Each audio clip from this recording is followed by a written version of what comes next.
हाय दोस्तों, कैसे हैं आप लोग। Welcome to my channel. My name is Sanjay. आज है 2 जुलाई के सारे इंपॉर्टेंट करंट अफेयर्स के क्वेश्चन इस वीडियो में। तो चलिए स्टार्ट करते हैं हम अपने पहले क्वेश्चन से। हमारा पहला क्वेश्चन क्या है?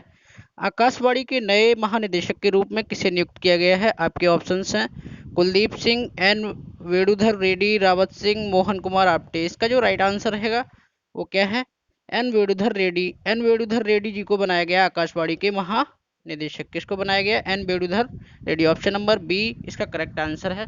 अब बात करते हैं कि ये आकाशवाणी होता क्या है।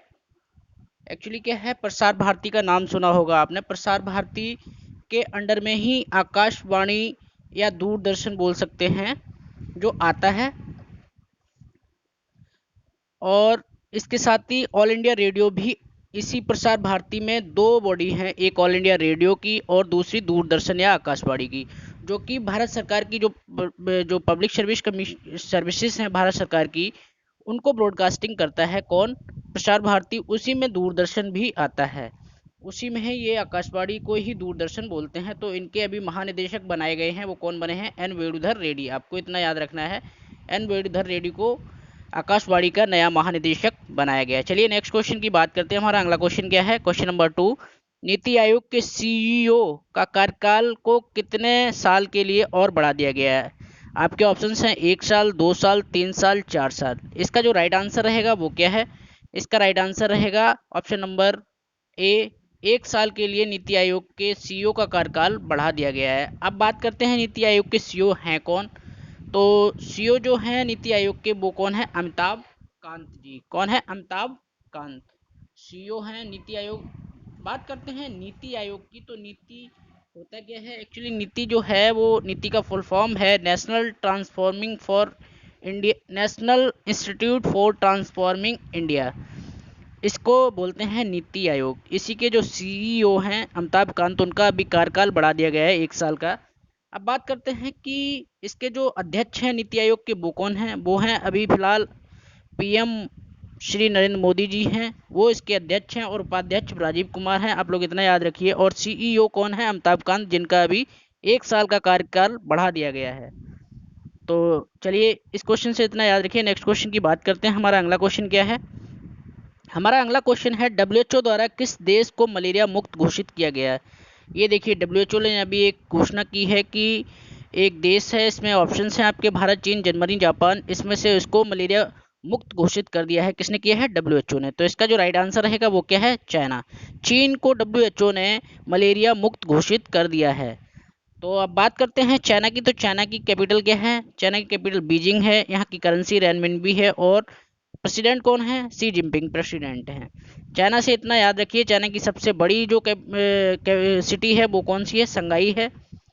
अब बात कर लेते हैं डब्ल्यूएचओ की। तो डब्ल्यूएचओ की बात करें तो फॉर्मेशन कब हुआ था? 7 अप्रैल 1948 को हुआ था। इसका फॉर्मेशन 7 अप्रैल 1948 को फॉर्मेशन हुआ था डब्ल्यूएचओ का। और डब्ल्यूएचओ के जो हेड हैं वो कौन है? टेड्रोस अदानी। और इसका जो हेडक्वार्टर है वो कहाँ है? जेनेवा, स्विट्जरलैंड में। और 7 अप्रैल को ही हम क्या मनाते हैं? वर्ल्ड हेल्थ डे भी 7 अप्रैल को ही मनाते हैं। चलिए नेक्स्ट क्वेश्चन की बात करते हैं। हमारा अगला क्वेश्चन क्या है? हमारा अगला क्वेश्चन है वायुसेना के उप प्रमुख के रूप में किसे नियुक्त किया गया है? आपको बताना है जो हमारे एयरफोर्स है उसके अभी वाइस एडमिरल बनाए गए हैं, उनका नाम बताना है आपको। क्या है? जो उप महासेना है, उप प्रमुख हैं, उनका नाम बताना है। Rakesh Kumar Meena, Adesh Kumar Mohanty, B R Chaudhary, Arjan Singh Shekhawat. इसका जो राइट आंसर रहेगा वो क्या है? B R Chaudhary. B R Chaudhary को बनाया गया है वायुसेना के उप प्रमुख। किसको बनाया गया है? B R Chaudhary. B R Chaudhary को बाकी एक जगह से बहुत अच्छा सम्मान मिला है चाइना से, वो भी आप लोग याद रखिए। और इनका पूरा नाम क्या है? विवेक राम चौधरी, जिनको क्या बनाया गया है? वायुसेना के प्रमुख, उप प्रमुख बनाया गया है। चलिए आप लोग याद रखिए। नेक्स्ट क्वेश्चन की बात करते हैं। हमारा अगला क्वेश्चन क्या है? एनामालीज इन लॉ एंड जस्टिस पुस्तक किसके द्वारा लिखी गई है? ये पुस्तक अभी हाल ही में विमोचन की गई है। आपको बताना ये किसके द्वारा लिखी गई है और किसने इसका विमोचन किया है। तो इसका जो राइट आंसर है वो आर बी चंद्रन। इसके जो राइटर हैं वो कौन है? R B Chandran. और इसको जो विमोचन किया है वो एन बी रमन्ना। किसने किया है? एन बी रमन्ना, जो कि हमारे चीफ जस्टिस हैं, इन्होंने इसको विमोचन किया है। इस बुक का नाम आप लोग याद रखिए, किसने लिखी? आर.बी. रविंद्रन। और एनामोलीज इन लॉ एंड जस्टिस किसके द्वारा लिखी गई? आर.बी. रविंद्रन के द्वारा। और विमोचन किसके द्वारा हुआ है? आर.बी. रमन्ना। किसके द्वारा? आर.बी. रमन्ना, जो कि अभी कौन है? हमारे चीफ जस्टिस जी हैं। चलिए याद रखिए आप लोग। नेक्स्ट क्वेश्चन की बात करते हैं। हमारा अगला क्वेश्चन क्या है? टोक्यो ओलंपिक में क्वालिफाई करने वाले भारत के पहले तैराक कौन बने हैं? तो आपको बताना है कौन बने हैं। इसका जो राइट आंसर रहेगा, ऑप्शन है अनुरुद्ध सिंह, संदीप पाटिल, साजन प्रकाश और शेषवीर शेखावत। इसका जो राइट आंसर है वो क्या है? साजन प्रकाश। कौन है? साजन प्रकाश बने हैं। ये पहले बने हैं और इसके बाद भी बन चुके हैं। इसके बाद वीर धवल खाड़े भी इसी लाइन में लग गए हैं, वो भी क्वालिफाई कर चुके हैं, वो भी तैराक हैं, वीर धवल खाड़े। और सबसे पहले कौन बने हैं? साजन प्रकाश, टोक्यो ओलंपिक के लिए। तो आप लोग याद रखिए। चलिए नेक्स्ट क्वेश्चन की बात करें। हमारा अगला क्वेश्चन क्या है? किस राज्य को प्राकृतिक आपदाओं से निपटने के लिए $125 मिलियन की मदद विश्व बैंक ने दी है? अभी हाल ही में विश्व बैंक ने ऐलान किया है कि वो $125 मिलियन अपने भारत के एक राज्य को देगा, जो कि नेचुरल डिजास्टर आते हैं, प्राकृतिक आपदाएं आती हैं, उससे निपटने के लिए। तो ऑप्शन है उत्तर प्रदेश, बिहार, केरल और आंध्र प्रदेश। इसका जो राइट आंसर रहेगा वो क्या रहेगा? ये दी है केरल गवर्नमेंट को। केरल गवर्नमेंट को वर्ल्ड बैंक देगी $125 मिलियन। किसके लिए? ये जो भी नेचुरल आपदाएं आती हैं, नेचुरल डिजास्टर आते हैं, जो प्राकृतिक आपदाएं आती हैं, उनको निपटने के लिए केरल सरकार को ये $125 मिलियन का पैसा दिया जाएगा। किसको दिया जाएगा? एक मदद दी जाएगी। किसके द्वारा? विश्व बैंक द्वारा, वर्ल्ड बैंक के द्वारा। अब बात करें केरल की, तो केरल की कैपिटल तिरुवनंतपुरम है। केरल के जो गवर्नर हैं वो कौन है? आरिफ मोहम्मद खान। और यहाँ के सीएम कौन है? सीएम है पिनरई विजयन। पिनरई विजयन जी हैं सीएम हैं, और गवर्नर आरिफ मोहम्मद खान। आप लोग याद रखिए। केरल में फेस्टिवल होता है ये ओडम नाम का, उसको भी पूछ लिया जाता है ओडम कहाँ का फेस्टिवल है? वो कहाँ का है? केरल का सॉरी। और थयम थयम थयम भी एक फेस्टिवल है, वो भी केरल का ही है। तो आप लोग केरल के दो फेस्टिवल याद रखिए, थयम और ओडम। केरल से एक चीज याद रखिए, पेरियार वन्य जीव अभ्यारण्य, वो भी कहाँ है? केरल में ही है, पूछ लिया जाता है। ब्रेक दी जैन कार्टून अभियान मैंने पढ़ाया था आप लोगों को, वो भी केरल का ही एक अभियान है, ब्रेक दी चैन कार्टून। अब बात कर लेते हैं वर्ल्ड बैंक की। तो वर्ल्ड बैंक की फॉर्मेशन हुई थी 1944 में। और इसका हेडक्वार्टर कहाँ है? वर्ल्ड बैंक का हेडक्वार्टर कहाँ है? Washington DC. 1944 1944 को इसकी स्थापना हुई थी और इसका हेडक्वार्टर वाशिंगटन डीसी में है। अभी इसके जो वर्ल्ड बैंक के अध्यक्ष हैं, जो हेड हैं, वो कौन है? David Malpass. डेविड मालपास, आप लोग याद रखिए इतना। चलिए नेक्स्ट क्वेश्चन की बात करते हैं। हमारा अगला क्वेश्चन क्या है? किस केंद्र शासित प्रदेश के उपराज्यपाल ने हौसला कार्यक्रम शुरू किया है? आपके ऑप्शन हैं पांडिचेरी, चंडीगढ़, जम्मू कश्मीर, लद्दाख। आपको बताना है किस केंद्र शासित प्रदेश के जो एलटी हैं, जो गवर्नर हैं, वो सॉरी उपराज्यपाल हैं, गवर्नर, उनने ये कार्यक्रम स्टार्ट किया है हौसला। तो ये किया है जम्मू कश्मीर के कार्यक्रम हौसला स्टार्ट किया है। जम्मू कश्मीर के जो राज्यपाल हैं, इनका नाम क्या है? मनोज सिन्हा जी, जो यूपी से बिलोंग करते हैं बेसिकली। ये इन्होंने क्या किया है? इन्होंने किया है हौसला कार्यक्रम की शुरुआत की है। कहाँ पर? जम्मू कश्मीर। ये किया किस लिए है? ये जो महिलाएं हैं, उद्यम महिलाएं, जो मतलब कि प्रोग्रेसिव महिलाएं हैं, उनको प्रेरित करने के लिए ये कार्यक्रम स्टार्ट किया गया है। इसका नाम क्या है? हौसला। आप लोग याद रखिए। बात करें जम्मू कश्मीर की, तो जम्मू कश्मीर की कैपिटल कहाँ है? श्रीनगर में है।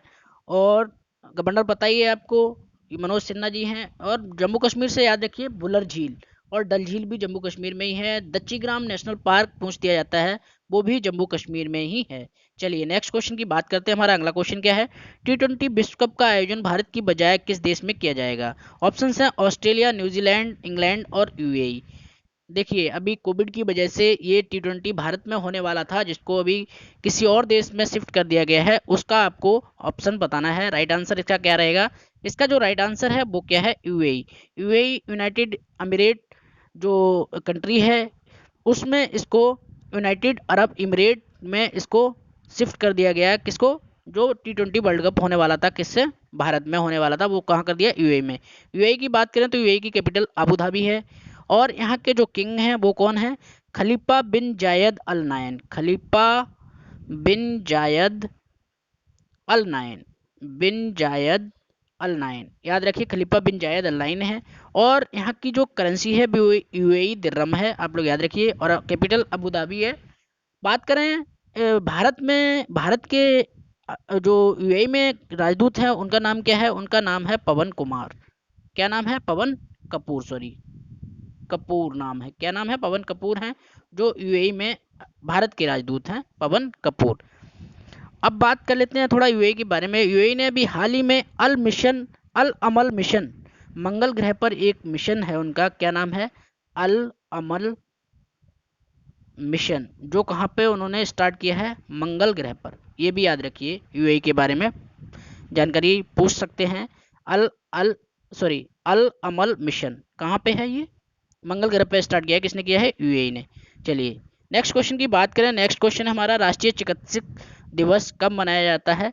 ये हर साल मनाया जाता है, किस तारीख को, 24 जून, 28 जून, 30 जून, 1 जुलाई। इसका जो राइट आंसर है वो क्या है, 1 जुलाई। यानी हमने कल इसको सेलिब्रेट किया था, राष्ट्रीय चिकित्सक दिवस। ये मनाते क्यों हैं एक्चुअली, क्या है, जो हमारे पश्चिम बंगाल के दूसरे मुख्यमंत्री थे उनका नाम था बिधान चंद्र राय, जिनका जन्म दिवस भी 1 जुलाई को ही है, तो उनकी मरणोपरांति या जन्म दिवस को सेलिब्रेट करते हैं 1 जुलाई को, इसलिए हम ये राष्ट्रीय चिकित्सक दिवस मनाते हैं। वो बहुत बड़े डॉक्टर थे, पश्चिम बंगाल के मुख्यमंत्री भी रह चुके थे दूसरे।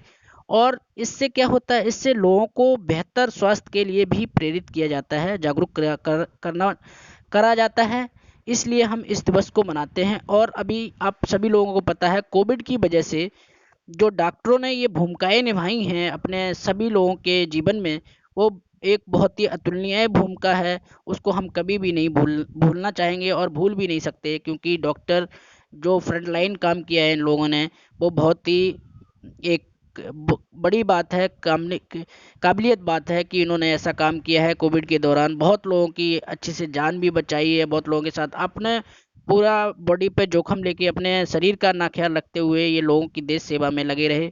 तो इसलिए हमें ये हर साल मनाना चाहिए और हम मनाते भी हैं। डॉक्टरों का बहुत योगदान रहा कोविड में, तो आप लोग याद रखिए कब मनाते हैं, 1 जुलाई को। चलिए नेक्स्ट क्वेश्चन की बात करते हैं। नेक्स्ट क्वेश्चन जो कल का क्वेश्चन है, कुछ लोगों ने आंसर सही दिया है। सभी प्रारूप में डेब्यू करने वाली सबसे युवा खिलाड़ी कौन बन गई हैं, इसका जो राइट आंसर था वो क्या था, शेफाली वर्मा।